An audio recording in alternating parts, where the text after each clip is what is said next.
Hello, everybody, and welcome to episode 19 of Ask the CEO with me, your host, Abraham Gatile. Today, I have a very special guest, someone who has a passion for helping her customers. She is a 20-year veteran in the telecom industry, Vice President of Channel Sales Operations and Marketing at Crexendo, a cloud communication solutions provider. I understand the soft spot in my heart. It is my pleasure to welcome the one and only Cassandra Anderson. Welcome. How are you? Good. Thank you so much, Abraham. It's my pleasure to be here today. Thank you so much for joining. I know you're a busy girl. You're jumping around the world. I know you're in Japan, and now where are you today? In New Orleans today at the National Auto Dealership Association show. 2017 is their 100-year anniversary. Wow. That sounds like a lot of fun. So what's it like down there? It's busy. There's 28,000 participants this year. So it's quite a large show. And it, of course, New Orleans is known for their amazing food and culture. And I had king cake last night for, this is Carnival season, and so it's fantastic. Sounds like a lot of fun. Now, do they show any cars over there? Yes, there's cars on the show floor, and there's manufacturers here, and anyone who sells products that aid the auto dealership industry and help them be successful, specifically the dealerships. So, Dealer Tracks is here, and phone providers like Crexendo. And so we're here to help them improve their business process and maybe save them a little money, and just in the process, really provide excellent customer service for their customers. And that's what we're all about. Exactly, which is a perfect segue into the next question. So I know working with you personally, and I know you have such a passion for helping your customers. Can you tell us a little bit about some of the things you do? Sure. So a couple of things. As a sales operations in that role that I have, my whole goal is to simplify the sales process for our business partners.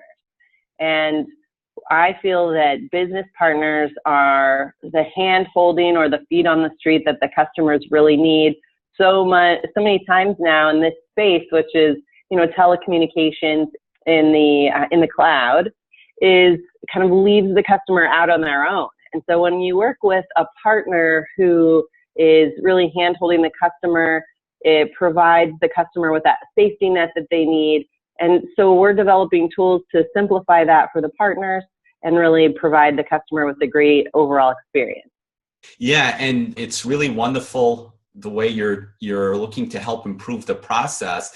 And for those of us listening that may not be familiar with the indirect sales model, can you take us through what channel partners are? Sure, absolutely. So channel partners are businesses that, like yours, that provide either IT services or maybe printer copier resellers or more traditional telephone system resellers out there that decide on the best of breed products that they'll carry in their lineup. So someone might carry a on-premise based system, meaning the phone system gets installed at the customer site, as well as Crexendo, which is a cloud solution, which means that there's no phone system to install at the customer site. The phone system lives in our data center, and then the customer's phone is the only real equipment necessary at their location. And so the industry is moving that way. We're in the primary adoption phase of the cloud as a telephone service, and we're seeing that customers really are starting to understand why there's a huge benefit for them to move voice or their phone system into the cloud. Yeah, and this is actually a great education, because I get so many people that walk up to me and ask me, what on earth is the cloud? So here I have an expert in cloud, which is really awesome that we got you. So basically your company, Crexendo, is a cloud communications provider. You're the cloud. You're in the cloud. And we are the cloud, yeah. You are the cloud. And you help businesses that are communication providers that sell your services to the customer. So they no longer need equipment. They just need a phone, which they plug in, connects to your data center, and you just make it work. Yeah, the cloud, I always like to joke the cloud is a very nebulous term. And it really is just somebody's marketing terminology to wrap up the internet. Just another word for, if you're connected to the internet and I'm connected to the internet, then we're technically connected together. And that's what they mean by the cloud. And so when voice services or telephone systems live in the cloud, it really means that your phone system lives in our data center. We have a highly redundant and secure data center, and we are providing that redundancy that typically if a customer had to build that themselves would be cost prohibitive. But because we can spread the cost over, 30,000 customers or more, then everybody gets the benefit without paying directly each one of them for that redundancy themselves. And so that's one of the big advantages of the cloud, is that the cost of the redundancy and the resiliency is spread across all the users of our solution. And really, so we're just all connected to the internet. We're all connected. We're all connected, right? That's a great line.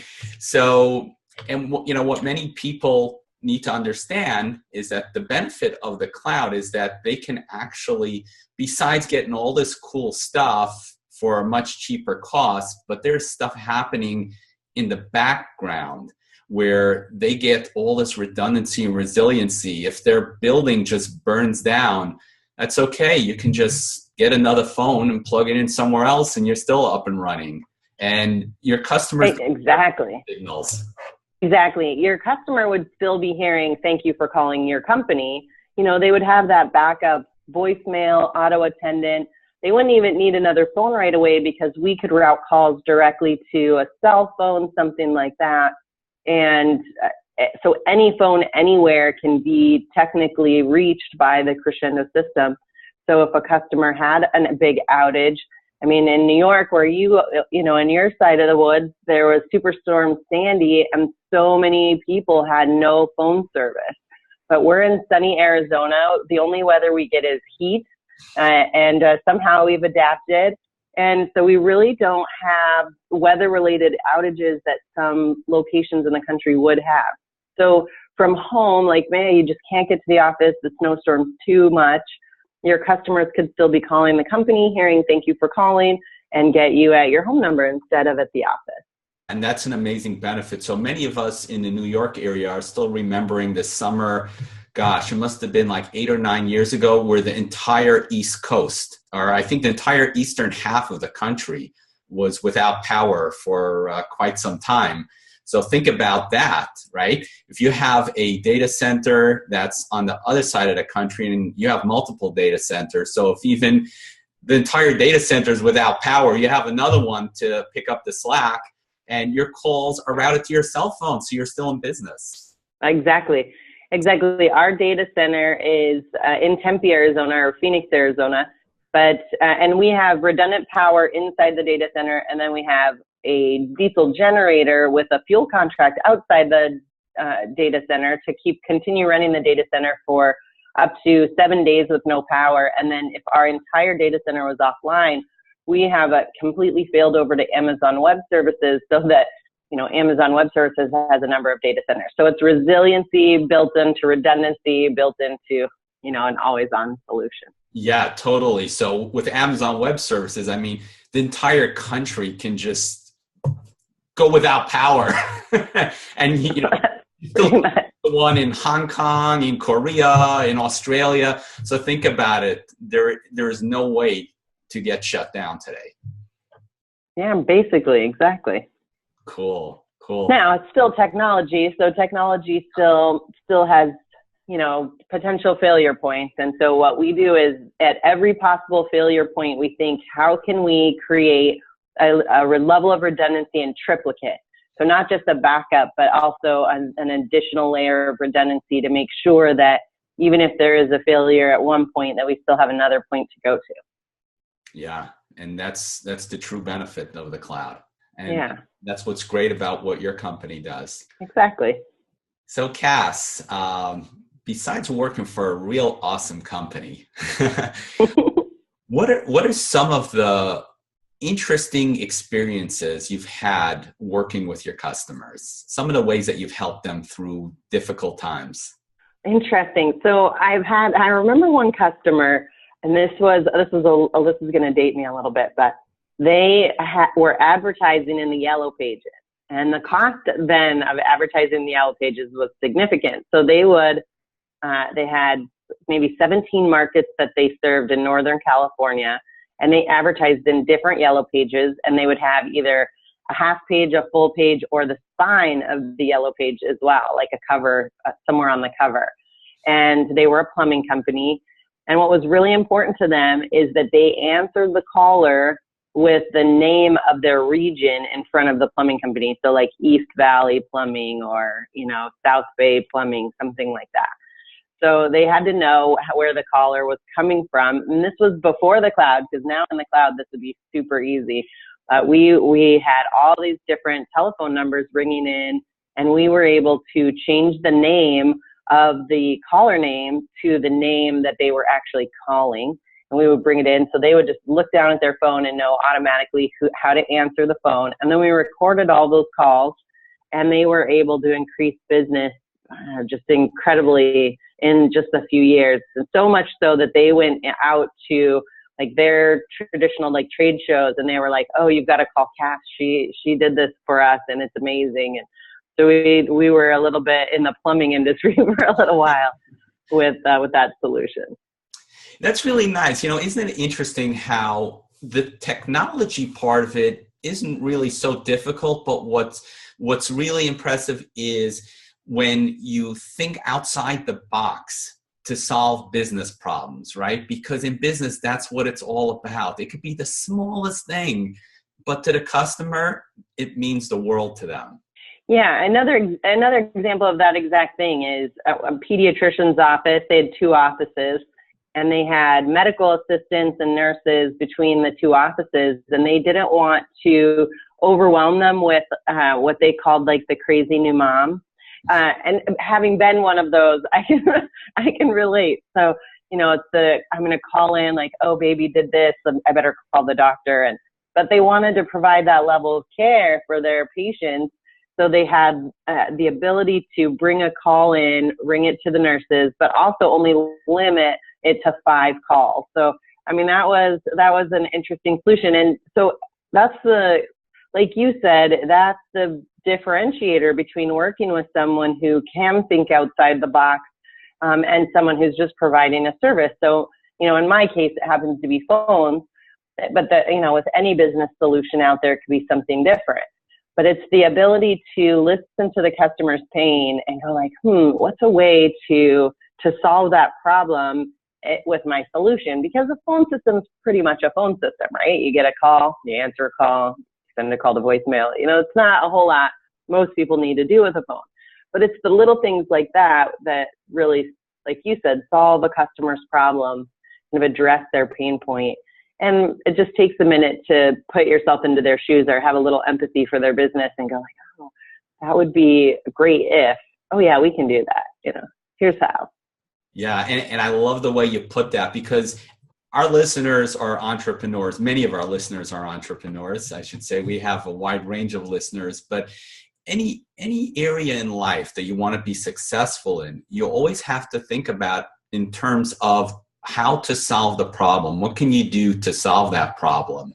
And then from a business perspective, it's not the commodity that you're in. So if you're a plumber, it's not about how well you can fix pipes, but hey, this person's basement is flooded and we can help you unflood the basement. Or in the case of phones, like you said, phones are a very simple tool. You make call, you place a call, you receive a call, but what can you do to solve this person's pain and make their lives easier? Yeah, exactly. And sometimes it's, so an interesting point is that sometimes when you solve one problem without even knowing it, that, you've created another problem. And I'll use kind of an everyday thing. So, you have this problem, maybe you're obviously not, but maybe you're 5 pounds overweight or 10 pounds overweight. And so everybody knows how to lose weight, right? You eat less and you exercise more. It's really simple. It's still like a $60 billion a year business in the US or something crazy like that. Yeah. But, we all want to know, is there some magic bullet? But so we solve this problem by, joining the gym. And then without knowing it, we've created another problem because now we're at the gym an hour a day and the kids miss us. Like, hey, mom, or hey, dad, I don't see you in the morning anymore. Like, I miss you. And so sometimes and especially in the technology space, it's not about solving the problem as much as it's about transforming the way we do something in order to like holistically address a bigger, kind of the bigger who we get to be in the technology space or who we get to be to our customers, rather than like, oh, here's a problem, let me Band-Aid it. So in your example of the flooded basement, you know, I could come in and like pump out the basement and then do restoration and then the basement's fixed, right? But the problem at the core wasn't addressed. Like, what caused the basement to leak? What can we do to kind of prevent this from happening again? Who can we be? Can we be proactive? Can we be, you know, something like that? And that's really what, when I'm looking at a customer solution, that's really what I'm thinking about, or just anybody's, you know, in life in general, like, what can we transform that would make a real difference? Yeah, and what I really like about what you said, you know, there's this term called congruence, which basically means, you know, your inside values and your outside world need to align and come together. And that's exactly what you were talking about, where when you're solving the problem, you're thinking outside the box and you're thinking about the holistic approach. So in your example with the gym, okay, if I spend an hour at the gym, it's going to cascade down throughout my day. So how do I handle it? How am I going to plan for it? And how am I going to account for it? So that's really nice. So, so Cass, how did you get started with your journey, your long 20-year journey in telecom, and, you know, just where you are today? You know, that's a funny story. So I was I was the office manager of an adolescent drug rehab center, and we did 3 days a week intensive outpatient. So kids would come in with us for 4 hours, 3 days a week, and their parents would come in on Fridays. And we needed a new phone system. And so we, you know, went out looking for a phone system. We found one. They were installing it and got called away on some emergency. And so it wasn't quite completed. Voicemail wasn't set up, but they left the manual right there. And so I'm like, oh, well, let me look through this. And I just found the piece that I needed to set up the voicemail. And I got in, set up the voicemail, recorded the greetings, and that was it. We were finished. We were done. Our phone system was working then. I hope so. I put a discount on the install. We should have. So they came back the next day and they said, oh, did our company dispatch another technician? I said, no, but you left your manual and we needed voicemail. So I set that up. They're like, oh. And then I got a call like a week later from the customer service manager, and she's like, do you want a job? My daughter at the time was just tiny little thing, so maybe not even a year old. And I, you know, when you work with adolescents who are drug abusing, you think, I better start saving for drug rehab now, right? Because like, you know, you're just so in that little microcosm of all kids are addicted to drugs. So I better plan for that. And of course, that's not the case, but I thought that was a good mentality to be a mom in. So I took them up on the offer to change careers. And it has definitely been great because I love technology and, you know, been a journey, a very fun journey. Yeah, I could imagine. And indeed, my daughter did not need drug rehab. There you go. And I'm sure your daughter uses a telephone. She does. In fact, she was an intern for us, not this summer, but last summer between in her first and second year of college. That's nice. My daughter was also an intern about 2 or I think it was 3 years ago. So there you go. We got some similarities there. Exactly. So you went from drug rehab to telecom. That's an amazing jump right there. It was a huge shift. But it was really fun. You know, I got to learn and discover something about myself. I always wanted to be in the industry where I was changing the world. That's why I went into working with adolescents in the first place. I really wanted to make a difference. And and when I got into technology, at first I had this impression that, well, it's just technology. It's not going to change the world. And of course, that was silly. So, of course it can change the world and it can make a profound difference. An example is I work with a nonprofit organization who provides services in the U.S. to girls who have been ages 11 through 17 who have been trafficked. And then in Africa, they provide health, empowerment, education, awareness services to the community there to really impact the awareness of how HIV is spread and how to prevent it. And not just HIV, but ultimately kind of any STI and just directly impact, even something as simple as, this is not an STI, but malaria. So they had little mosquito net races with the kids in the community. And then that year, no kids died from malaria, right? Because they used their mosquito net because they saw it as something that was fun and, reminded them of the races. And so that organization is something near and dear to my heart outside of our corporate office.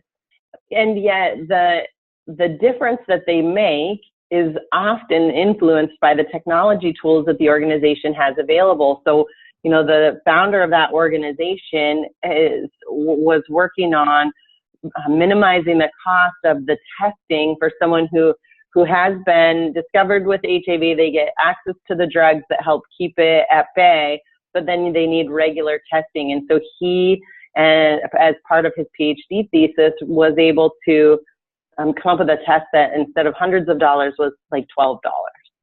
So, Isn't that amazing? It's amazing. Right? Yeah. Yeah, it's amazing.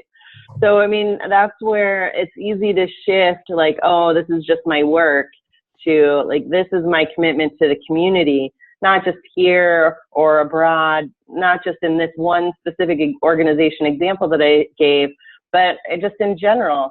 If 80% of the U.S. is small business. And so if you can make an impact on a small business, whereas they can save a little bit of money and improve their productivity so that they can be profitable more quickly, then the statistic that says, well, within 10 years, most new businesses will fail and be gone, that we can maybe change that from something like 50% down to nothing, or just a small percentage, right? You can impact the economy one day at a time with one phone at a time. And when I see things like that, that makes going to the office a very different experience because I'm not just going there to, schlep a product and make some money, right? It's really not about that. It's really about creating an environment that keeps partners like you whole and helping your customers stay whole. And it's just this snowball effect so that they can help their customers and ultimately we have a stronger economy. And that's what keeps me going every day. Awesome. And, this goes back to congruence, where you have a very strong why. And your why do you do what you do every day? It's not just to collect the paycheck.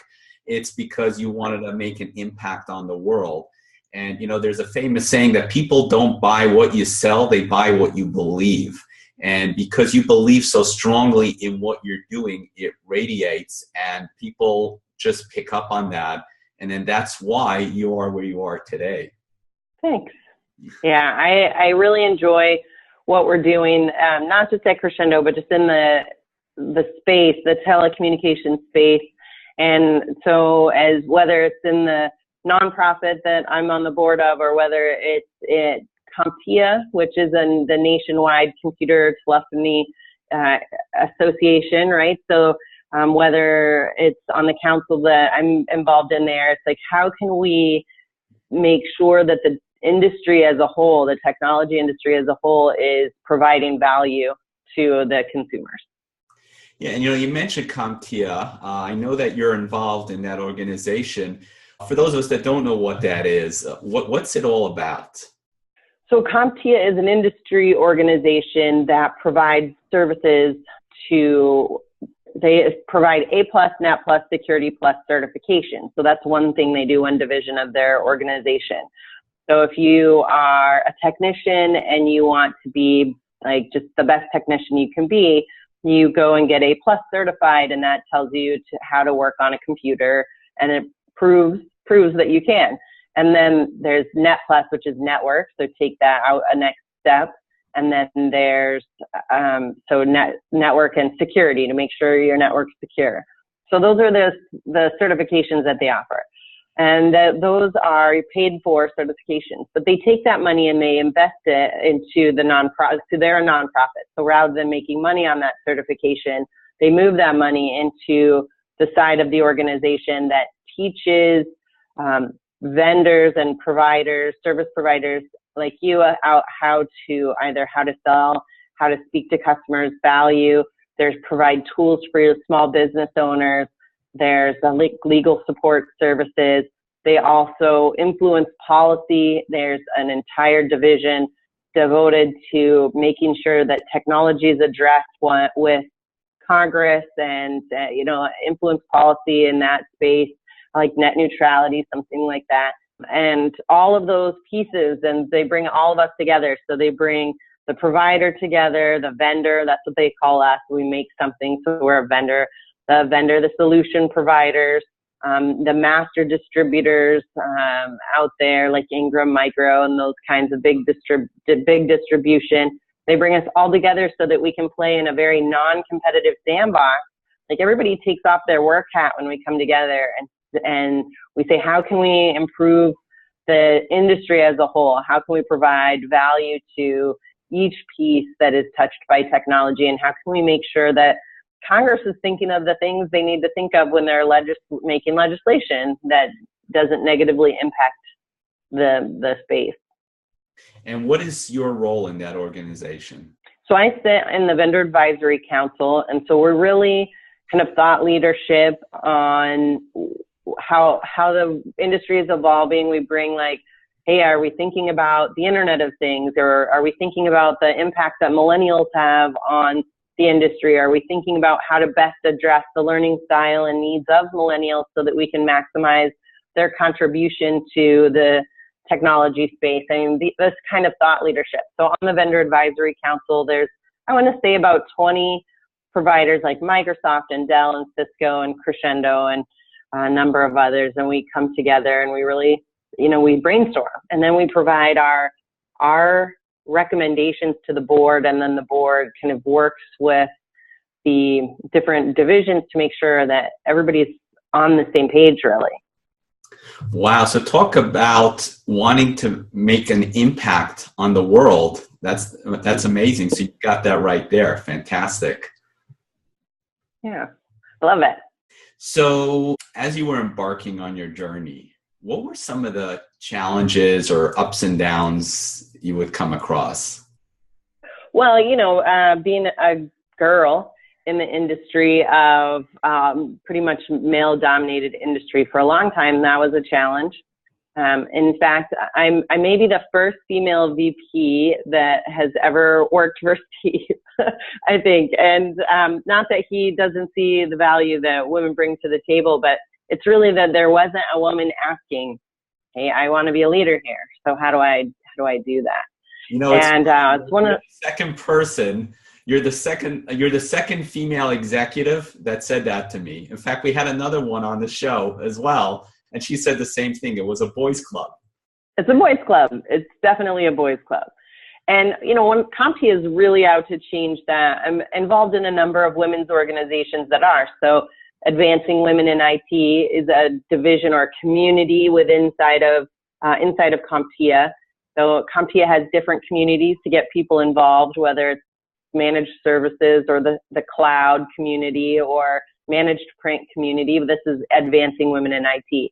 So I am a part of that community, as well as Women in Technology. So there is, a couple of annual events that we participate in.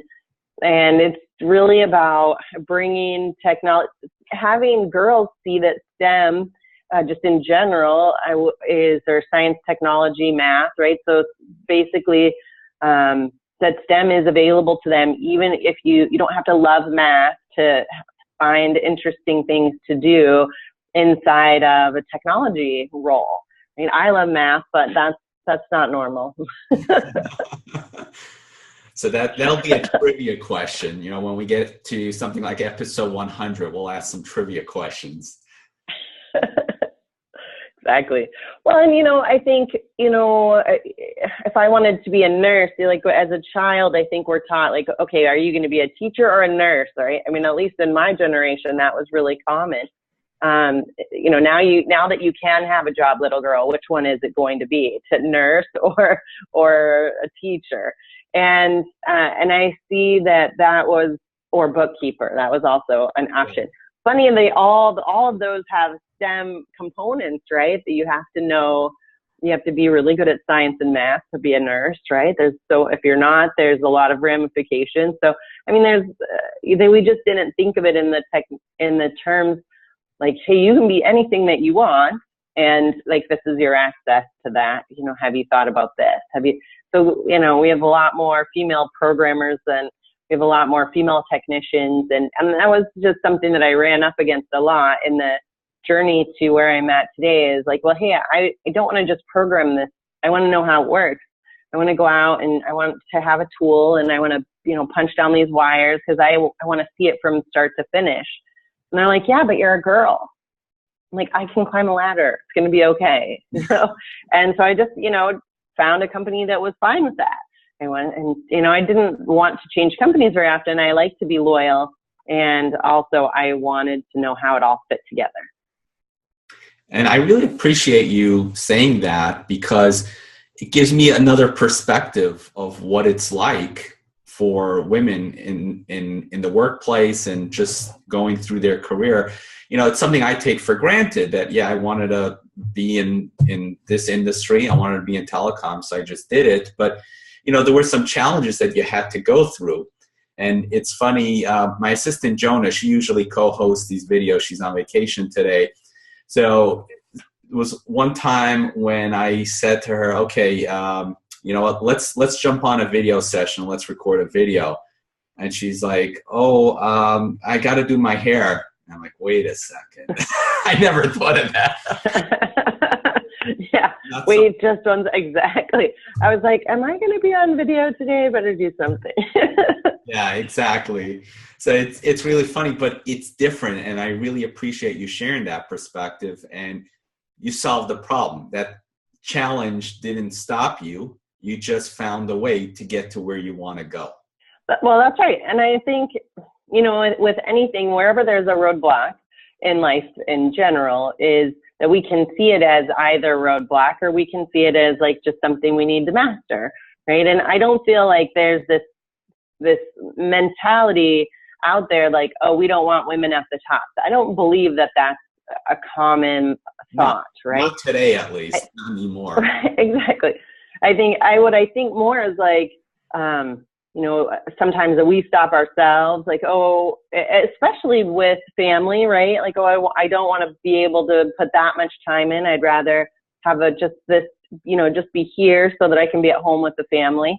And so we kind of limit what we're up to early in our career so that we can really invest in the time we spend with our families.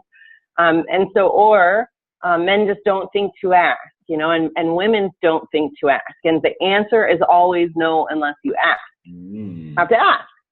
So I just asked, and I just kept asking. I just kept asking my whole career. I want this. This is what I see as the next step. What do I need to have that? I want to do this. What do I need to learn? What do I need to do? What do I need to prove? And people respect that. So I think we don't have because we don't ask. That's a great point, because for entrepreneurs building businesses, right, we have to do things like pick up the phone and make calls. We have to ask for deals. We have to ask for things. And if you don't ask, you're not going to get it. So that's a great point that you make. And with regards to entrepreneurs, so you mentioned a statistic of 80% of small businesses failing. Where do you think entrepreneurs go wrong? Well, a couple places.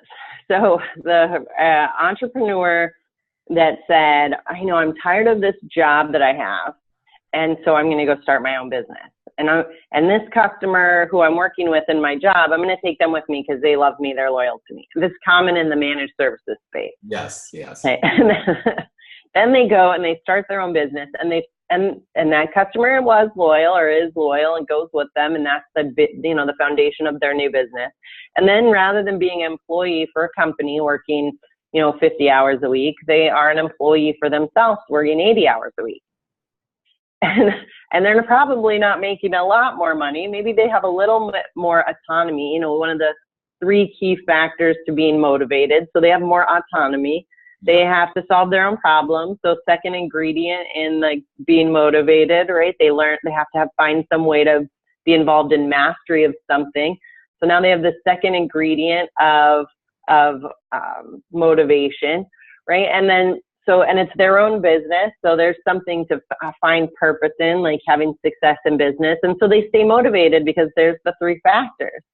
But motivation can only carry you so far.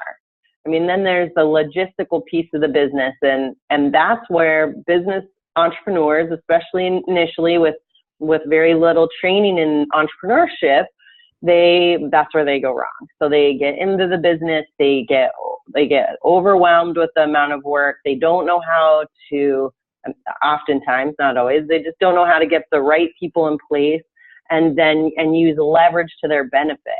So you have to have a couple of technicians, and now all of a sudden you're the mean boss, and then you didn't want to be that, which is why you left the old company, right? So it's like you said about congruence, it's really about defining what you want and then creating a roadmap that gets you to where you want, bringing people in that you can benefit and benefit from and benefit to, and creating an environment that works. And that's where they go wrong. They don't think about those things. Yeah, exactly. And you mentioned a few key points there, with one of them being leverage. So the concepts that you just talked about reminds me of a book called The E-Myths. You ever read that book? Yeah, it's a good book. Really good book. It is a good book. And for those that are listening, that is a book that I think every entrepreneur should read. That's like Entrepreneurship 101. And it talks about that technician or that engineer that starts his own business, and how he suddenly finds himself overwhelmed because now he's got to be the boss. And the key point is that you need to learn how to leverage your resources rather than doing all the work yourself, because now you got to be the boss. Yeah, exactly. I mean, and you have to think about things like, how are you going to grow this business? Oh, and exactly what you said, you have to make calls. You have to learn to be the salesman too. See, before you got your first customer by being a great technician, right? And so there was someone else built the relationship, you capitalized on it. Now, we live in a capitalistic society, good for you. Now, how are you going to be the salesman next time, right? And they don't, they're like, oh, I'm not a salesman. But we're all selling. We're selling from like the time we're 3 and don't want to go to bed. Like, Mom, I don't want to go to bed yet and we start selling our ideas. Or we're selling ourselves in high school and the get in the right clicks or whatever, right? We're always selling. And we have this negative connotation on sales, and I don't know why, because sales can be it can be a good thing, right? Customers need to be sold to. They don't need to be sold lies to. Now, that's where sales goes wrong. But they need to be sold, like, here's the solution that's going to solve that need that you have, or even outside the box thinking like we thought before. But there's some nervousness to it, right? And so technicians that made their own business, especially, they don't want to sell. And so I was talking to a friend of mine who's an entrepreneur. He has a managed services practice. He's very non-salesy. And I just said, dude, go in at the 2 businesses just next door to where you're providing service. And 3-second rule, like, don't let 3 seconds pass. And I stole that from someone else. The 3-second rule, like, if you think you should do it, go do it 3 seconds. Otherwise you'll chicken out, and go, I know chickens get a bad rap, right? But, go do that. Just go in and introduce yourself. You're not selling to them. You're just saying, hi, I'm at your neighbor's business. This is what I'm providing for them. If you guys ever find yourself stuck, give me a call. Then take their business card, and then you can put them in a marketing campaign, or you can, kind of let your services sell themselves. It doesn't have to be hard, but if you don't do it, you're not going to have new business. And when you lose your one loyal customer, should that ever happen, then what? Then what? Yeah, exactly. We had a guest on was episode 10, a guy by the name of Joe Girard, who's a sales coach. So he always is fond of saying, don't be a salesy weirdo. So, you know, how people get all salesy, using that sales connotation where they feel like they need to sell the customer on something. And he's always fond of saying, people hate being sold to, but people love buying. So as long as you keep that in mind, that it's your role, it's your job to make sure that the customer has something to buy that's useful to them, that they need and want, now you've got no problem. There's no fear. You don't become weird using sales lingo. And it's like you said, it's just two normal people talking to one another. Hey, if you ever need something, here's my card. At least you know I exist. Exactly. Don't be weird. I love it. But keep life weird, because otherwise, if it was normal, it would be boring. Yeah, exactly. A little weird, a good weird. Yeah, good weird. Nice. I love the way you talked about your journey and where you are in life. Where do you see yourself heading to, let's say, 5 years from now? The 5-year plan. So I would love, in 5 years, I see Crexendo being like a household name. People know what it is. There's a strong brand awareness, very profitable company. And the 5-year plan would be to open up a global program. So we have today US and Canada, and then I would love to go start the global program and just kind of spend my life on the road internationally, opening new markets, meeting new people, and understanding the nuances of their country and how it does business, and just, you know, expanding that way. That sounds really exciting. I think I'm going to be right up there with you. I love the global market. Yeah. Yeah. I've traveled internationally very little. But I have been, like, fun fact about Cass, I've been to all 50 states. In fact, I was in 5 yesterday. So all 50 states. I've been to most of Canada and Mexico, and Japan and the Bahamas, but that's really it. So I'm trying to tackle the rest of the world. Yeah, well, that should be pretty easy for you if you've got all that under your belt. That's right. So in 4 years from now, are we going to have Cass for president? No, definitely not. I want nothing to do with politics. That's just a big mess. So I'm thinking if Trump, you can too. Well, clearly anyone can. Yeah, exactly. And this is an exact example of how Twitter can, in fact, change the world. Yeah, totally. Okay, if you could turn back the clock, let's say 12 months, would there be anything different that you do? Yeah, let's see. If I could turn back the clock a year, well, I might not have that chocolate cake. Yeah. It started with a downward spiral. Downwards. I know exactly what to do. So let's see. If I could turn back the clock,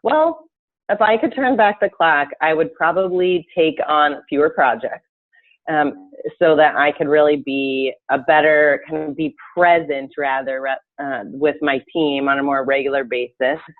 And we could have increased sales, for the benefit of the company more than we did in the last year. So we're still growing, and it could have been a lot faster had I been kind of sleeves rolled up. So I think if I could do something differently, it would have been sleeves rolled up, be in the field with those people that are out there in the field, instead of like working in the back office to make all the different systems work. And I like working in the back office to make all the systems work. It's something that I'm good at. My little virtual propeller likes to spin, and at the same time, it's being out and being present with the team that would have made a real difference for them. So, if I could go back and do something different, it would be that. That's a great point right there. So, as a leader, being present in the trenches with your team, that gives you much, much more traction towards where you want to go. So that's a great point. Well, and then they feel really validated. They feel if you can be out there and be with them, they know they're being heard. They know their pain is being felt, and And any job's going to have a pain point, right? Like, oh, this is working great, and this would be so much better if this were present, right? And they can say it however many times they can say it, but until we maybe experience it, sometimes it's difficult to kind of relate to what they're actually saying is missing. So. Yeah, exactly. So, Cass, what do you like doing for fun? Oh, well, I have a motorcycle, like to ride a motorcycle. And I have a kayak. I like to kayak. I like to be outdoors. I live in Arizona, right? So we're sort of still the Wild West, and all things Wild West still apply. So we definitely are outside, causing trouble. And so I like to do that. I visit a family on the Mississippi River on the Iowa-Illinois border. So I like to visit them, travel internationally. That's a lot of fun to see new places. And I read a ton. I read at least 52 books a year. That's like a minimum commitment to myself. And let's see, what else do I do for fun? Well, okay, this is the secret fact about Cass. I like to play Xbox on Tuesday nights. I have to limit that or I could get out of control. What's your favorite book? My favorite book. Favorite book this year. So out of the last 52 you read. Okay, that's much easier. So thank you. My favorite book this year would probably be maybe Tipping Point or Blink. Anything that I read this year with Malcolm Gladwell. They're just fantastic books, and he's a great storyteller. And I have them also on Audible, and he reads them himself, and he's fun to listen to. And I think they were insightful, but I'd probably actually, let me take that back. The 3 Laws of Performance. Yeah, that was probably the best book. I'm going to write that one down. The 3 Laws of Performance. Phenomenal book. To check it out. I'm a big fan of audiobooks as well. Being in New York, traffic is just, part of life. And what better way to pass the traffic than to actually learn something and educate yourself. So that's what I do during my traffic time. Yeah, I do not envy anyone that drives in New York. My commute to work is 27 miles one way, and I usually can make it in like 40 minutes. But if my commute was 27 miles, when I lived in Northern California, I had a 13-mile commute, and it could take 3 hours. Yeah. So, Audible is my friend for sure. Well, if you lived in New York and you had a 27-mile commute with no traffic, you'd make it in about 15 minutes. Yeah, exactly. The flip side, when there's no traffic, everyone's driving at some crazy speed, like 80 miles an hour. I guess that's why you have traffic to balance things out. That's right. Keep people safe. Yeah, exactly. Cool. Luckily, you guys have a good train system there, so we don't have that. We do now have a light rail, but it doesn't really. It just goes from point A to point B. It doesn't. It's not like Chicago or New York or San Francisco, where there's actually like a commuter train structure. Yeah. If you're in the city itself, the train is the best way to get around. Yep. Yeah. Although last time I was in New York was June, I think, of last year. I rented a car because I needed to go all the way out to Long Island and then go north up to somewhere north, and then north of the city. And then I had to be in the city in Jersey. And so I rented a car and I drove in 3 days into the city, and that was just terrible. Terrible. It was expensive. It was like $75 to park. It gives me just a real empathy for people living, working in New York, but not living there. And I feel for you. Yeah. Cass, I know you're a busy girl and we're going to let you go, but just before we do, how do people connect with you? Okay, so my email is canderson@crexendo.com, and Crexendo is spelled Crexendo. I'm Cass8775 on Twitter. I am the Cassandra Experience on LinkedIn, and probably Fatally Sassy on Facebook. Are you on Snapchat? I am. I don't. I don't know. I've never checked it, and the notifications are off. But you have to have one when you have a teenage daughter. So, and she'll turn 21 this year, so I can officially delete my Snapchat. It's all up to her now. There you go. That's awesome. And I'm going to put that in the show notes so that people can just pull it up and connect with you. Perfect. And then, of course, you can always call me. And so 602-357-5929, because that's what we do. We make phones. There you go. I'm sure you'll be getting lots of phone calls. Good. Okay. So do you have any words of wisdom that you'd like to impart with the audience, or maybe a favorite quote? Well, so what I said earlier is the answer is always no unless you ask. So really ask and be powerful with your expectations. A really good friend of mine, it's one of my favorite things to say, is to quote her. She's no longer with us, so I won't give her credit for it, but it's uncommunicated expectations are simply pre-planned resentments. So communicate powerfully your expectations so that people know what you need and what you want, and then give them freely the permission to give you their expectations rather than it being one-sided. So communication is powerful.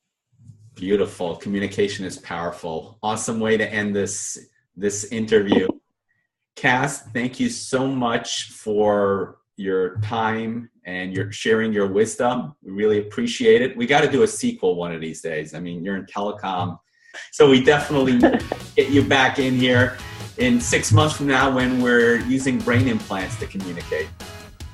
Oh, I can't wait for that. No more broken iPhone screens ever. It would be fantastic. All right. Have an awesome day. Take care.